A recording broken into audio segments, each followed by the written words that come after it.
Hi, everyone. Welcome to this Network Capital book discussion with Anirudh Suri, an investor, author, and former McKinsey consultant. Anirudh, welcome to Network Capital. It's the first of your sessions here, but we look forward to having you back in the Web3 and Crypto Fellowship as well. How are you today? No, thank you so much, Utkarsh. It's a pleasure to be here. Doing well? Swimming in the NFT world?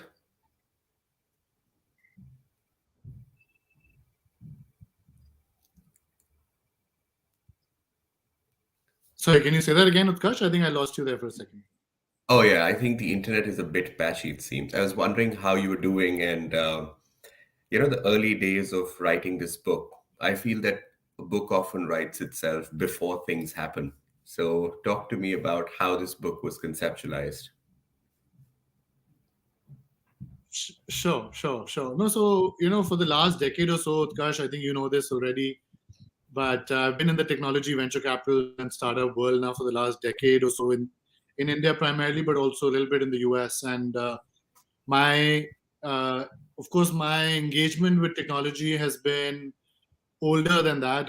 When I was working at McKinsey as well, I was working when I was in the US. I was working with several clients there that were either on the tech challenger side of things, who were trying to challenge established incumbents, or sometimes working with um, incumbents who were trying to figure out how to stave off new digital challenges. And Hmm. I'd also spent some time with the IT ministry as a policy advisor in Delhi. And through all of these experiences, Utkarsh, I had a very different lens, I would say, on how technology was shaping our world and how it was shaping our society, how it was shaping our economic destinies as individuals and as a nation. And, in the last few years, as technology has collided with geopolitics, with policy, with economics so much, in the back of Right. my mind was this idea that most people in the tech world and outside were viewing tech very narrowly and the impact of tech very narrowly, right? There was a very siloed view of the tech world. Within the tech world, for example, in the tech VC and startup world, as entrepreneurs, as VCs, we are obsessed with startup fundings and valuations and unicorns and things like that.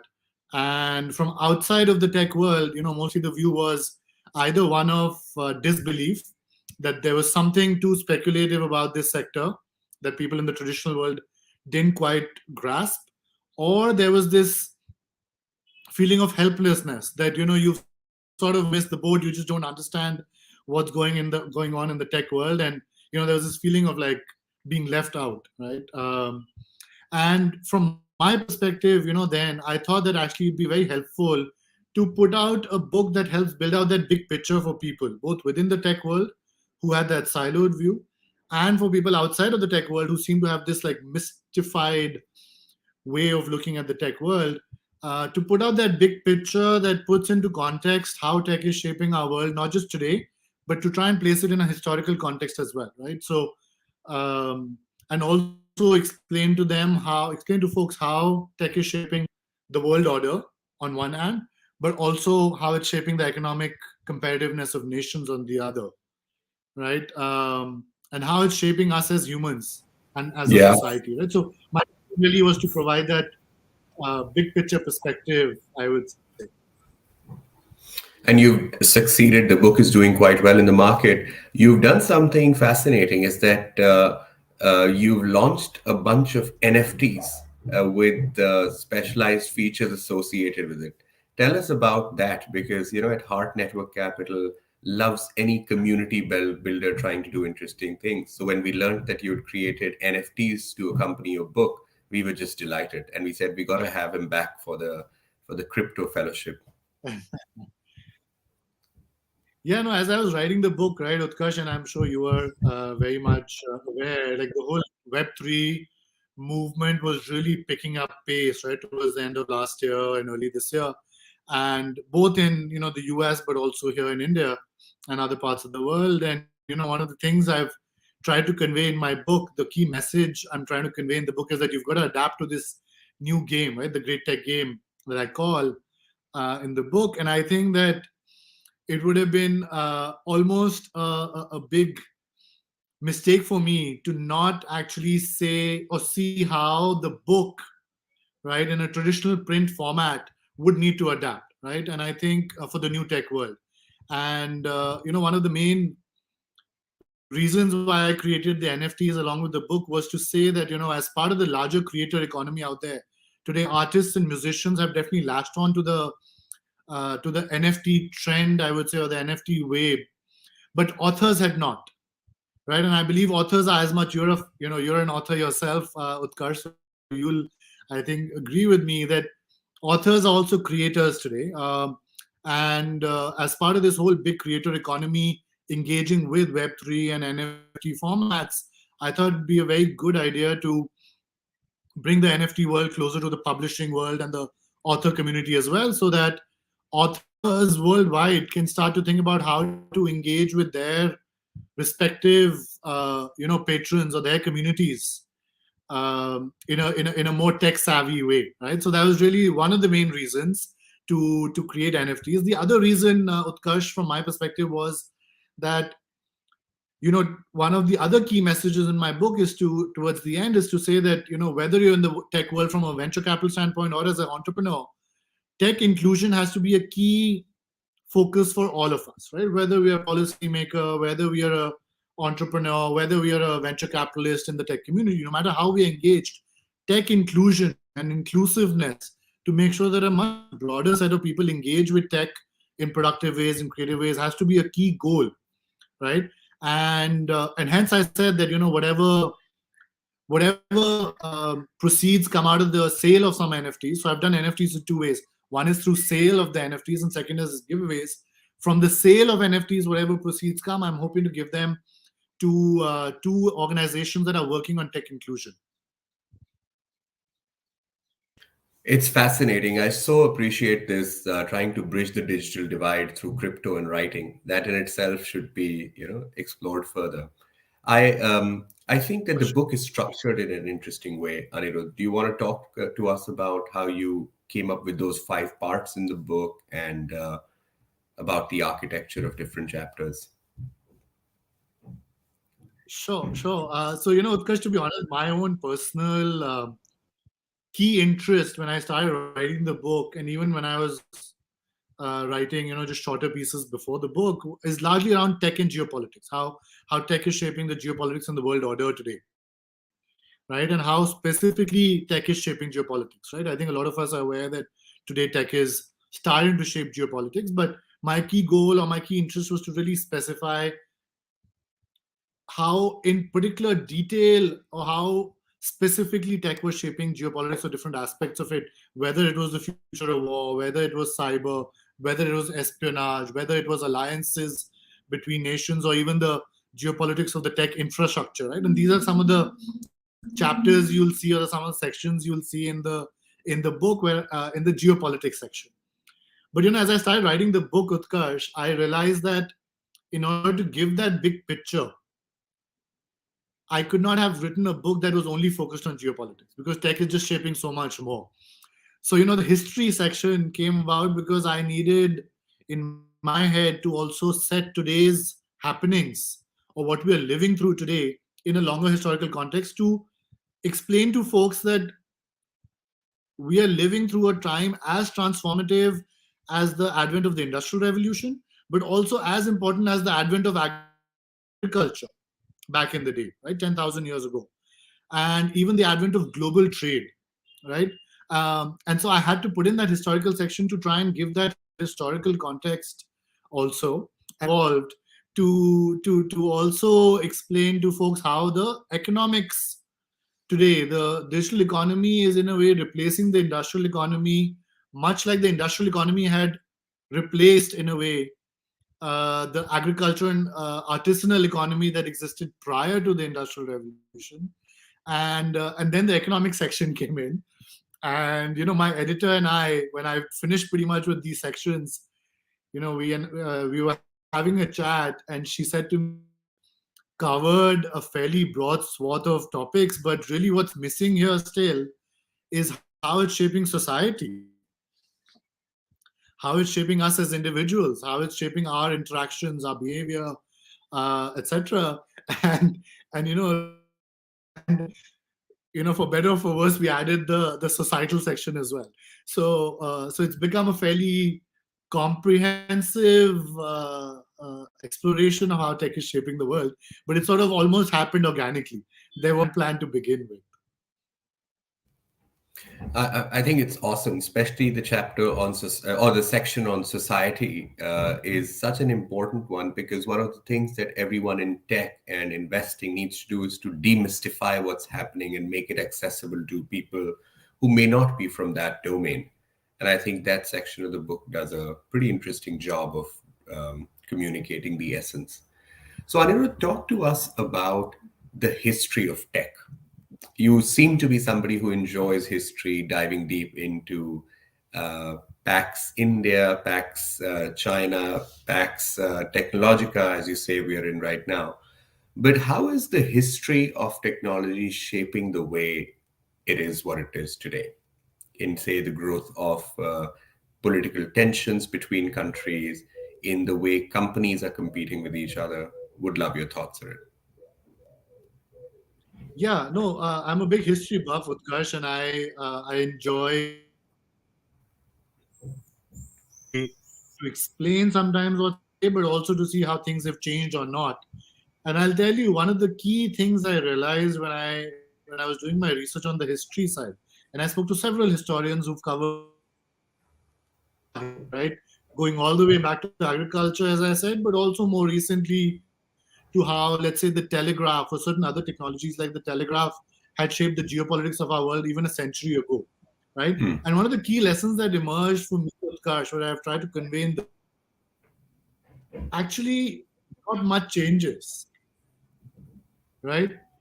A lot of the kind of geopolitical tensions we are seeing today because of tech and otherwise have very Hmm. clear and key parallels with how things have happened in the past, right?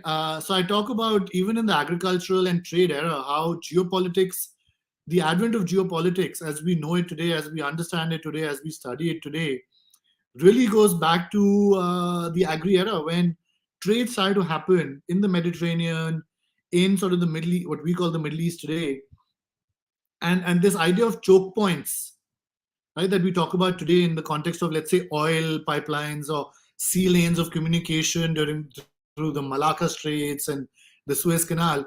These have Yeah. actually been choke points for a long, long time, right? One.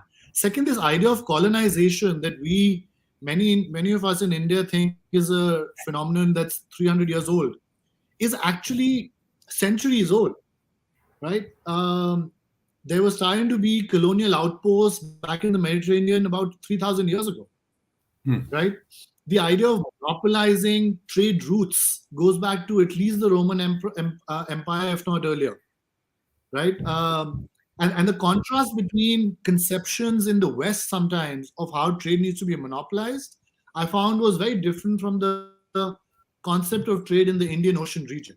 The Indian Ocean region seems to be historically one that has conceived of trade as a multiplayer game, not as one that needs to be monopolized, right? And to me, that offers lessons for why today India, for example, still bats for a multipolar world, right? And many nations in this part of the world are batting for multipolarity, whereas sometimes the West seems to have this idea, which I trace back in the book, going back to the Roman Empire and even before that, of trying to monopolize, right? Of being one winner, unipolar world, right? The British were a clear example of that, right? Where they wanted to be the sole superpower or sole sort of leader in the world. So, you go back into history and you realize there are lots of lessons for today, and lots of things become clear when you sort of go back into history and see how geopolitics has been shaped by trade, geopolitics has been shaped by other key shapers in our history. The other more immediate anecdote I'll share, which I found very interesting, was more recent. 100 years ago, the British set up telegraph cables, right? First between the UK and the US. Right? That was the first telegraph cable that was set up between North America and Britain.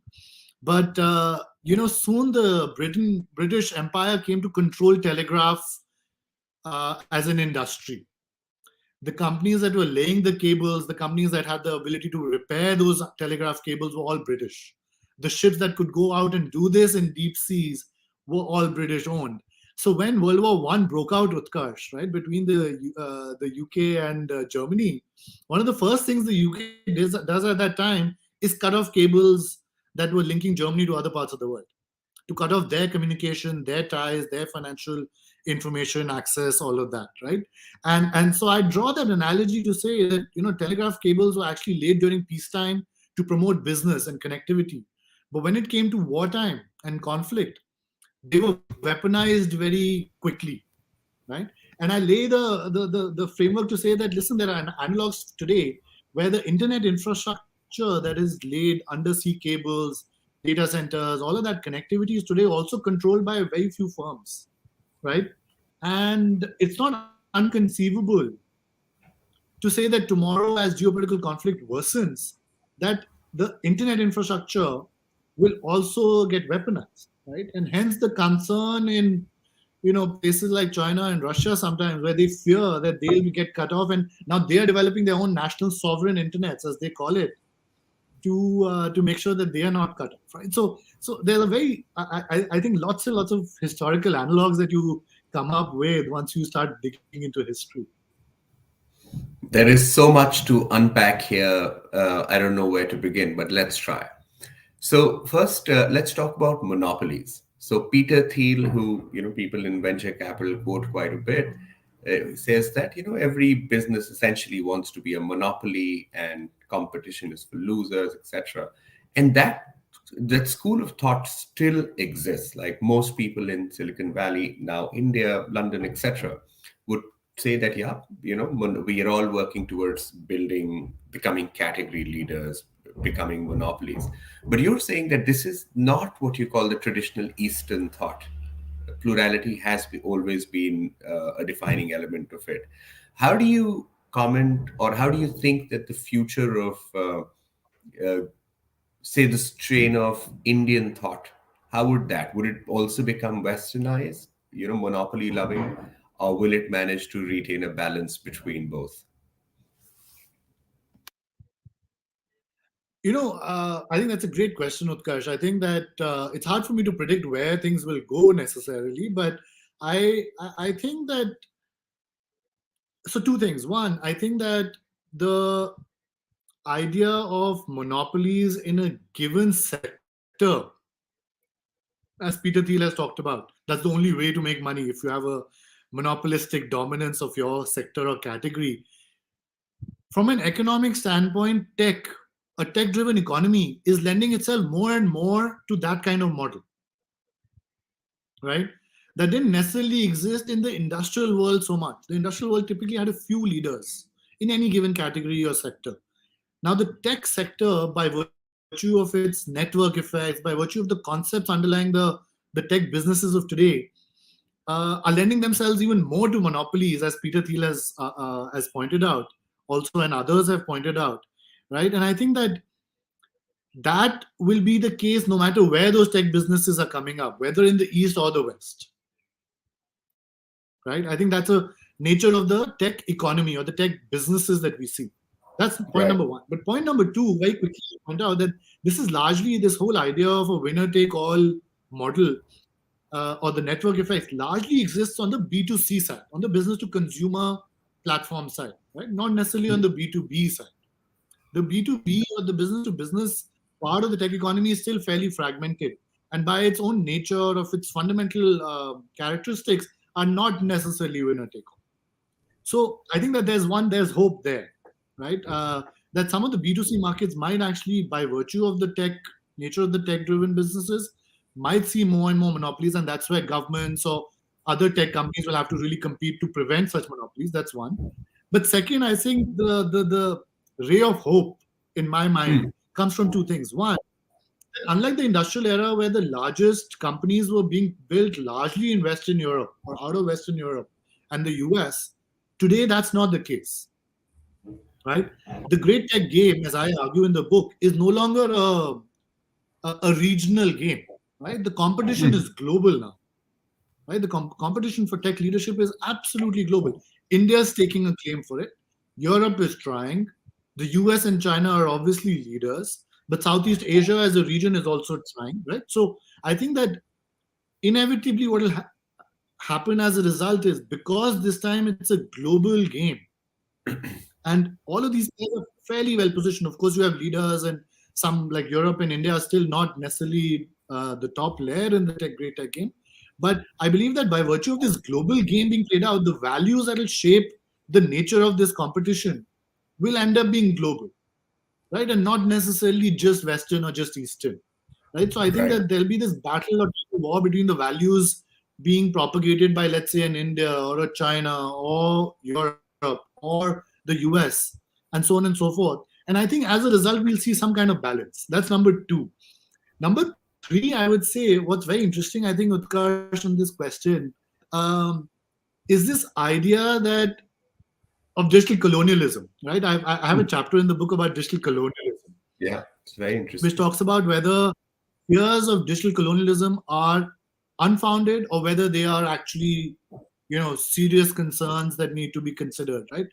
And whether digital colonialism is inevitable, that we'll end up losing all our data, much like we lost territory back in the day. Will we lose our data to just a select few firms that are maybe the modern day analogs of the East India Company? I explore that question, and where I end up on that is, thankfully, all the countries that were colonies earlier in the industrial or colonial era, the memory of colonialism is very, very much alive in our everyday life, our politics, foreign policy. Right? Colonialism often shapes a lot of our policies today. Right? We don't want to be colonized as an India or as any other country.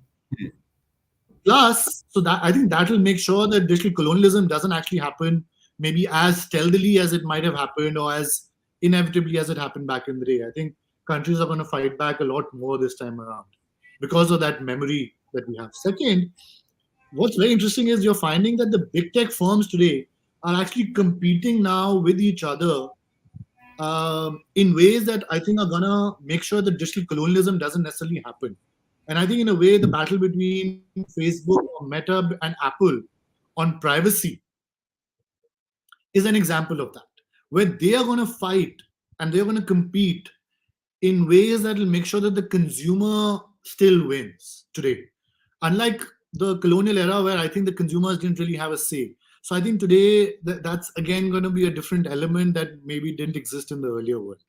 But I think it's a fascinating question. I think it still needs to be unpacked and seen how it plays out. No, thank you for answering it in such a broad and well-rounded way. Anirudh, let's explore what's happening in the world of internet infrastructure. So, China, Russia, Ukraine, what happened there? What are some lessons that we can learn from the way tech influences, say, the future of war? Sure, sure. So, I think that personally for me, that's actually one of the most interesting and fascinating pieces that I look at in the book also. Um, the future of war, according to me, Utkarsh, is clearly going hybrid. When I say hybrid, I mean that, the physical piece will still remain, but I think the tech element of it will continue to grow, right? But both will remain. It's not an either or question. A lot of people frame it as an either or. I don't believe that it's going to be either or, but I think it's going to be a hybrid, what I call the hybrid war doctrine, also in the book, or rather, I don't call it that. I think military leaders have termed it such that the hybrid war doctrine, I think, is going to be the way the future of war is going to play out, where countries will see, much like they used to see Navy, Air Force, and the Army or land based war as the three domains. Now, the additional domains that are getting added are on the space and cyber side, right? Or what some call space and the information domain, right? Information domain being even broader than cyber. And what I add in the book is also the bio domain, right? Bio warfare is again another emerging domain where some people have of course claimed, and these are just today just theories, but people have said that even the coronavirus could have been a bio weapon that got unleashed either intentionally or unintentionally, right? But that bio domain is an equally important domain to be looked at. So space, cyber, and bio are three domains that are getting added in a way to the land, air, and sea domains that war has typically happened on. And so the conception of war now has to be broadened, both in the army and the military domain, but also in people who study this and policymakers who have to think about this and plan for it. Right, that's on the theory side. But really, what's interesting is if you look at Ukraine and Russia that you mentioned just now, a lot of people talked about the Russia-Ukraine crisis as saying that, listen, look, tanks came in this time, people like troops came in. Look, like this whole idea of cyber war is completely hogwash. That's not how war is going to happen. War is still going to be happening World War II style. World War II is how people were seeing this. But as I see it, Utkarsh, that's not the case. I believe that Russia did chose the domain that was least expected from it. In a way, people expected this to be a cyber attack.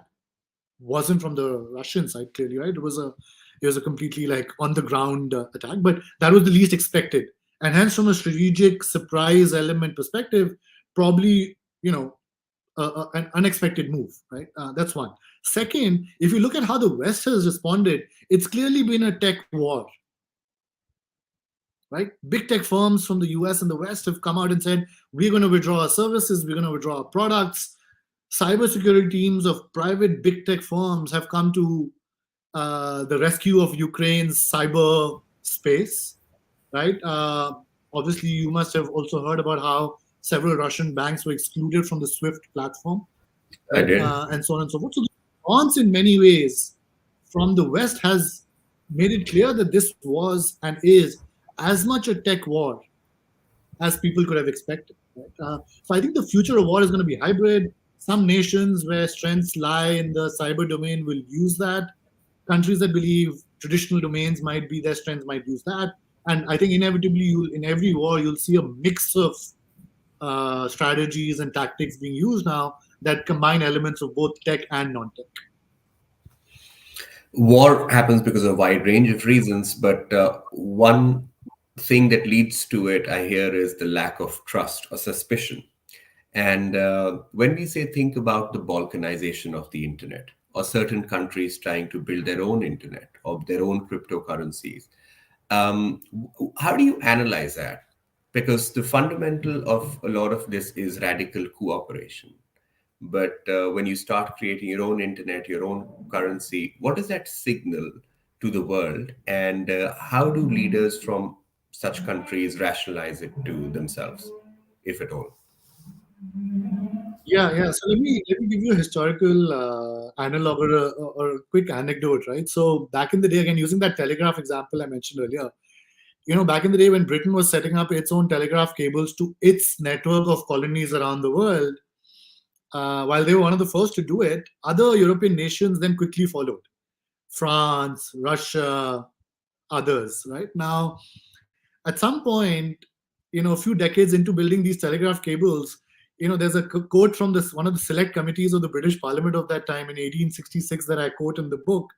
Suddenly, Britain realized that its telegraph communication was going via land in certain parts through France, right, and other countries to India, right now. And suddenly, in one of these select committee quotes, one of the members of the British Parliament in this select committee says that, listen, we can't have this happen because it's clear that 5 copies are getting made of every communication we are sending, and the French and others are like reading all our communication. We can't have this happen. And the British Parliament at that time then decided to uh, come up with what they call the All Red Network. Now, what was this All Red Network? All Red Network was now these cables that were linking Britain to its colonies directly and only for the exclusive use of the British, right? Now, and then every other country followed or tried to follow, right? They were not Right. as successful as the British of their dominance, of the British dominance, as I was mentioning, of the telegraph industry. But every country then tried to follow, right? The French tried to have these exclusive cables to their colonies, etc., right? Yeah. Now, what's interesting from that historical story is to say that today something similar is going on, but it's not new, right? The Chinese have realized, the Russians have realized, the Americans have realized. I hope that India has also realized that a lot of our internet infrastructure today, by virtue of who controls it, who runs it, who builds it, is very, very easily tapped, is very, very easily hacked into. Not just your phones, your internet cables themselves, Yeah, right? Wi-Fi, everything. Yeah. Uh, right? And so it's not so unexpected or mind-boggling that certain countries that are emerging powers or that are big powers are trying to build their own networks, right? So China, for example, Huawei is known for its 5G networks, but Huawei also had a subsidiary called Huawei Marine Networks, HMN, that I refer to in the book. That is actually now one of the biggest layer of submarine cables, linking China to Africa, linking China to Latin America, and so on and so forth, right? And there's French companies, there's American companies, etc., that are building internet infrastructure in Japanese. But each country has to now think about, okay, what its strategy has to be. Now, why is this happening? Because unfortunately, while I believe that economics is the key driver of geopolitics, unfortunately, sometimes geopolitics takes over and drives Yeah, the economic, right? And clearly. that's what's We- happening now. Geopolitics has taken over and now is driving economic policy decisions. And I believe that now, given the geopolitics of the last year or 2, 3 years, unfortunately, we are heading towards a splinternet, a splitting of the internet infrastructure of the world, where now, unfortunately, we are going to see a dual set of systems, infrastructure, financial systems, settlement systems, operating systems, all of this almost getting duplicated in the world. I think it's inevitable now, Utkarsh, unfortunately. When I started writing the book, it was still, I think, to be determined sort of thing. But now, to me, it's seeming inevitable that we will end up seeing dual or parallel systems getting built around the world. And its economic implications obviously will be immense. I think countries like India, which are emerging tech powers that would benefit from actually having access to all markets of the world, will unfortunately have a smaller economic pie to now go after. Agreed. Let's unpack Web 3.0 in this splinter net world. What does it mean? Is it a new movement? Do you think that the third wave of the internet will also be balkanized at some point in time?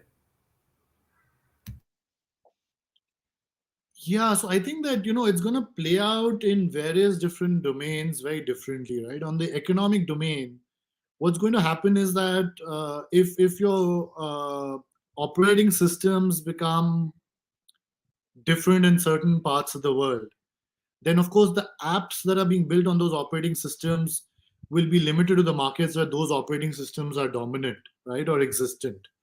So that's one, right?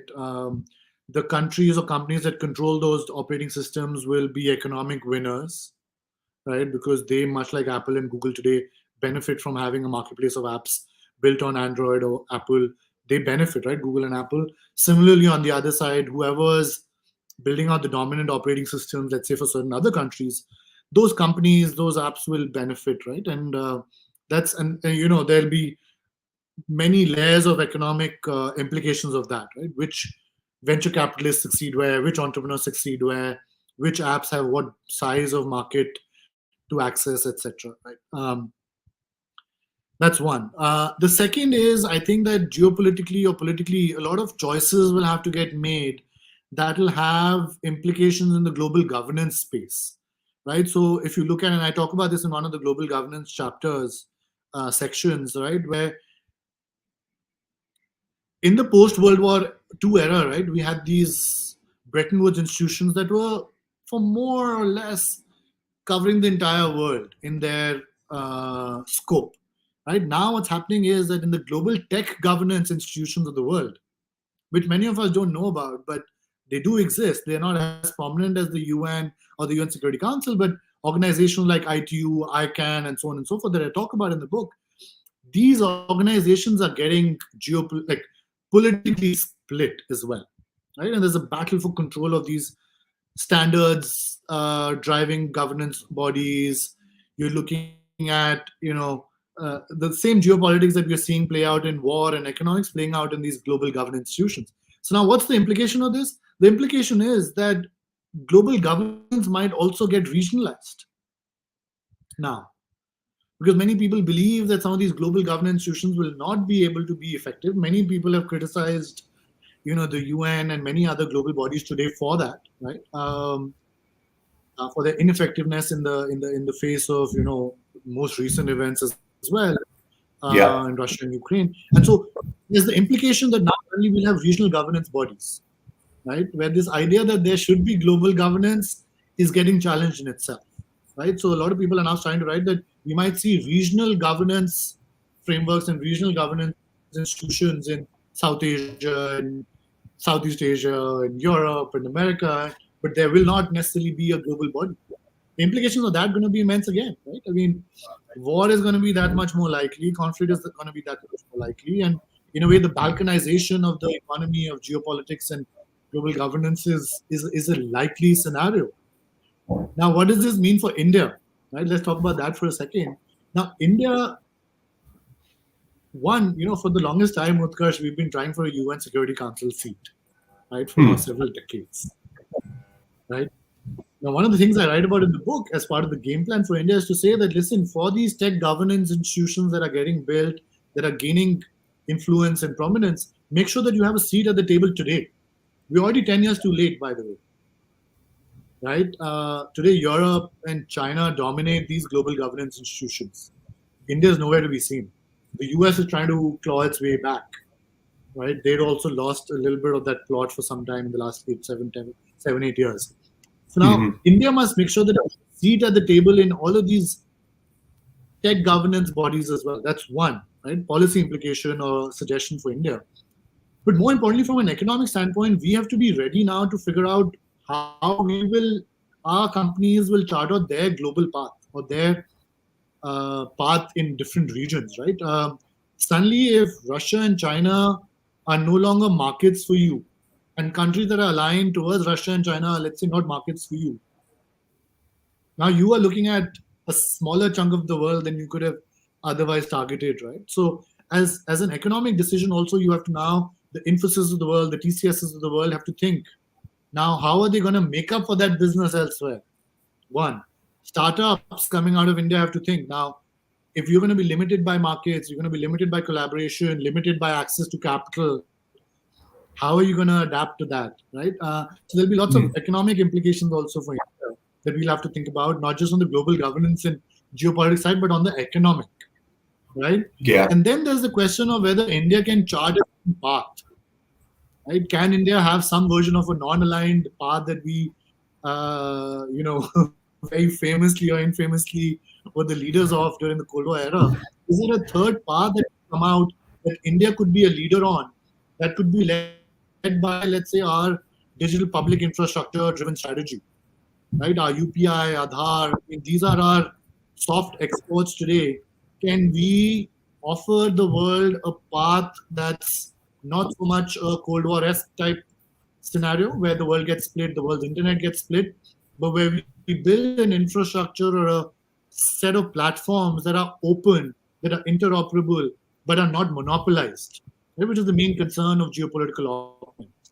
They don't want something monopolized by an opponent. So can India offer a path, a vision that could actually maybe solve this problem, right? Right. And that's what I say, like a lot more things, a lot more visualization has to happen of what UPI and Aadhaar and our digital public infrastructure could offer to the world beyond just saying that, hey, let's export our UPI to Philippines or let's export our UPI to like Nepal or Kenya, right? There's a broader vision or broader roadmap I think India could work on.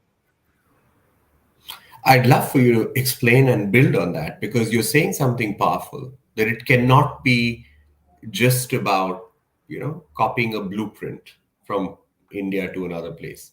How do we actually get the bang for the buck? How do we solve the problem for humanity?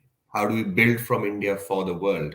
Would love for you to share your insights as an investor, as an author, as an entrepreneur. So here, if I put on my investor hat or my tech hat, right, for a second, Utkarsh, as opposed to the foreign policy one or the geopolitical one. Right now, there's a piece in the section of the book where I talk a little bit about this, because even my thinking is evolving on this as we speak. But Yeah. one of the ways in which we can think about this is to look at how Apple and Google have mapped out their strategy. Right, I mentioned Android OS and iOS earlier. The strategy adopted by Google and Apple, Utkarsh, was not to say that I want to export Android to the user in rural India, right? That was not the strategy. The strategy was slightly different. Was to say that I'm building out this OS or buying out an OS in the case of Google, like they bought out Android. I'm now going to make it really easy for developers around the world to build a marketplace of apps on top of this. And then I'm going to rely in a way on these apps to go out and get users. And I'm going to keep a chunk of the profits and the revenues from all of these apps for myself as being the infrastructure layer or the operating system layer. Right now, what does that mean in the case of now the Indian strategy, right? As you asked. Now, as I see it, and what I write in the book is that in a way, India is, even if we are not building out intentionally or unintentionally, we are now building out a digital OS for the world, a digital operating system for the world, upon which now we have two choices. Either we can say we want to export the OS, the operating system layer, or the infrastructure layer, or the protocol layer, UPI, Aadhaar, or we can say that now we're going to make it so easy for the world to build out a marketplace of apps on top of the layers that we have built, and then let those apps do the work. Yeah, Right? that's a fascinating analogy. Right, and so I think that, again, like as I said, like I would love to get your thoughts also, and thoughts of listeners that are or on the NC network, National Network Capital community, and others. But I think this kind of thinking needs to be evolved further, right? I mean, but this is just one way in which I have thought so far about how we could completely reorient how we think about digital public infrastructure from an economic standpoint as well. 100%. We shall actually put this question out on our website and our app, and let's see what people say. But I do feel that this is a subject where all Indians should have an opinion, or at least they should learn enough to have an opinion, because this really affects India, affects the world, and it's a strategy discussion of what do you want to do? Do you want to which game do you want to play? And it has significance. So thank you for laying it out so clearly. But you also make a point of cost arbitrage that India has been known for in the past. India should not be satisfied with that. Tell us more about your vision for India. You've laid out a great framework. Tell us about how we transcend this cost arbitrage model beyond isolated examples. I think I'm not a fan of, or two companies did it, so hence proved. So let's look at principles. No, absolutely. I absolutely agree that sometimes isolated examples are used to pat ourselves on the back, Yeah. and that does not constitute a strategy or a vision. Completely agree. I think, I think one of the things that first and foremost we need to all understand, right? Whether we are entrepreneurs, whether we are professionals, whether we are policymakers, or whether we are industry associations and reps, India has to figure out what its ambition is, right? In the current game, right?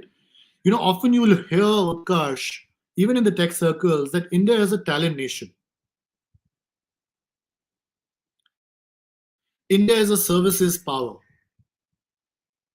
And we are very proud of that, and understandably so. I think what has happened in the last 4 decades, since the IT revolution was kicked off by the Infosys of the world in India, I think that has been a fascinating 4-decade journey for India, where India has gone from having a sort of a industrial, trying to catch up on the industrial era as the world conceived it, to building out its own niche in a way in the global tech economy. But now I think the time has come for us to take that next leap, to say that we cannot be happy being just a talent nation. We cannot be happy just being a services nation. We've got to become what I call the tech nation, right? I mean, we cannot be a product nation either. That cannot be our ambition either. You'll hear that we need to transition from being a services nation to a product nation because product is where the money is. And that's absolutely right. But I think that tech nation means something even bigger than product nation.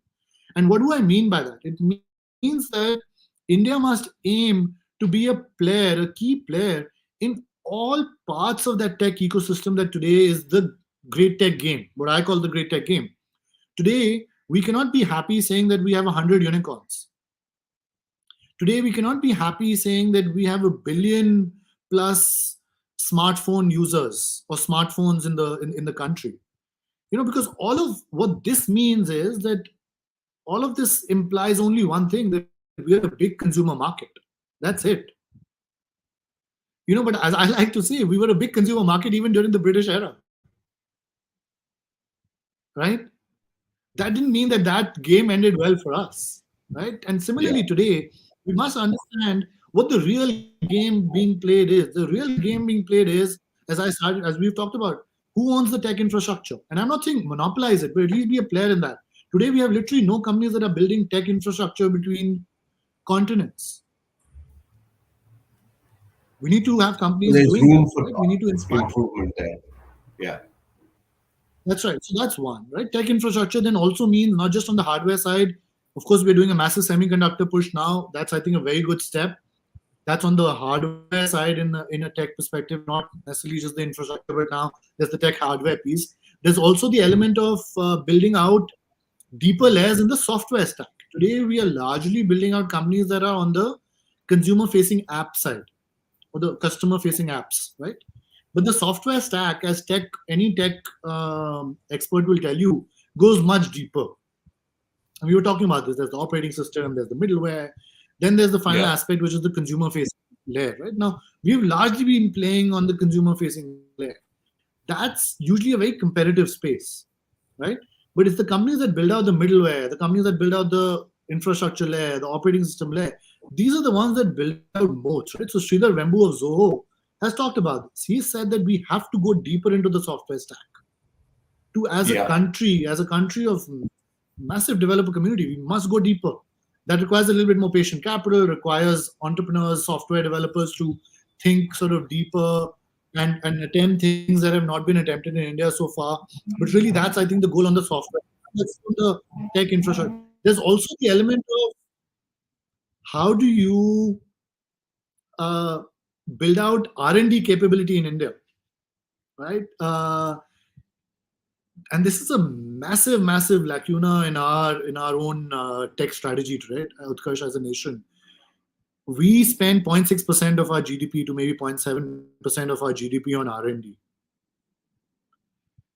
Most countries, even at our level of development historically, were starting to spend much more than this. And today, countries that we are trying to compete with are spending 3% of their GDP on R&D, Hmm. right? R&D is a core element of how or whether you will transition from being a services nation to being a tech nation. Will the next generation Qualcomms of the world, Cisco's of the world, 5G networks of the world be built out of India? Yes, possibly, but for that we'll need not just unicorns, but we'll also need R&D capability in India. Today, our capability in tech R&D is very, very little. Of that 0.6% that I talk about, most of it goes into pharma, Right. right? So we have to like completely reorient ourselves to say that much like we're doing a semiconductor push, Utkarsh, and I'm not saying this the government has to do it. The private sector has to do this, I think, supported by the government or enabled by the government. But we have to reshift our priorities towards R&D as well if we want to win in this great tech game. Otherwise, we'll Yeah. remain number 3, number 4, services nation, talent nation, but we will not capitalize on the real opportunity. Yeah. Yesterday at Oxford, somebody who's the chief scientific advisor of the country, the Defense Department, she came and spoke to us. And I was fascinated by how forward looking their investment is. This is government related investment. They were saying that we are interested in the generation after next, and the patient capital that you talked about, the forward-looking technology investments that they're doing, is also something that other countries should look at. And of course, the sheer budget, when I heard it, was jaw-dropping. And we have in India a lot of room for um, learning from others, sharing what we know with others. Because in the great tech game, it's not about whether UK is better, US is better, India is better, but there's room for, I think, cooperation. There's room for competition, but there is clearly things that countries can learn from each other. And it's one of the reasons that we need to facilitate that. And your book does a great job of it. Tell me something. What do the skeptics of your point of view say? What are the hardest questions that you get when you speak at panels? Say when you went to Ricina and spoke to the AFGG fellows. I'm a fellow from the previous batch. What was the hardest question that you got? A question that made you pause? Yeah, no, I think that no, absolutely like fascinating community of fellows, by the way, and so congratulations to you. You've been part of that community. I think I was super impressed with the quality and diversity of questions that were like thrown at me that day, that evening. One of the ones that I remember, Utkarsh, is a question asked by one of the fellows from Germany, I believe.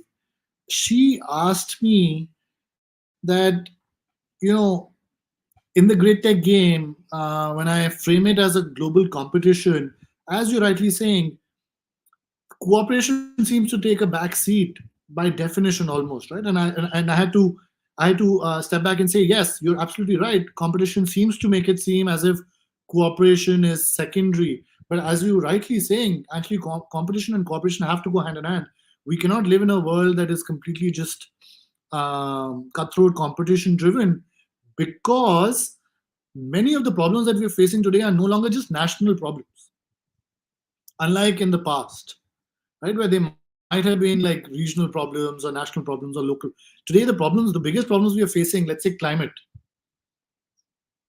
these are global problems, right? And so the question this particular fellow asked me was, she asked me, her name was Daniela. Daniela asked me if the competition on the tech side and the economic side and geopolitical side is going to lead to the internet that you and I have spoken at length about now today.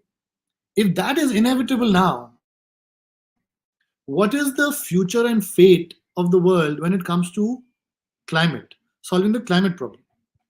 Because there, unless we have cooperation, it's clear to everyone that we will not succeed as humanity, as a world, right? As a species. And I think that's probably one of the toughest questions now, I think, that the world is faced with, and the world's leaders are faced with, right? It's very easy for the US to say, hey, listen, we don't want China to be part of the 5G networks of the world. It's very easy for US big tech firms to withdraw from Russia. Very easy decisions. But are they the most far-sighted decisions? I'm not so sure, right? Because as we make this split of the world on the tech and economic side more inevitable, the biggest issues facing us, we're going to fail on. So we'll have missed the forest, as they say, trees, right? One of these countries might emerge a winner in the great tech game from a tech standpoint. But as I say in my last section, climate is probably one of the biggest problems that have to be solved leveraging technology also, but also leveraging global cooperation, right? Um, and then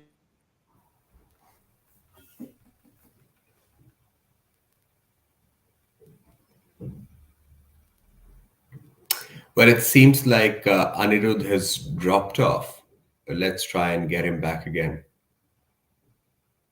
But I hope you all have been enjoying the conversation so far. I certainly have been. If you have any questions, please do send it on the chat and we'll get it back here. But anyway, folks, so those who joined, please know that we'll also be putting it on Network Capital's podcast, on Network Capital TV. Anirudh did have some internet issues today, so we're going to record the last bit and come back to you. Take care and have a wonderful, wonderful time. For more such discussions, for more conversations, for more fellowships, do check out networkcapital.tv, and I hope you consider subscribing. We have a whole bunch of new fellowships and exciting opportunities coming up, and I look forward to having you all there. Take care. Talk to you soon.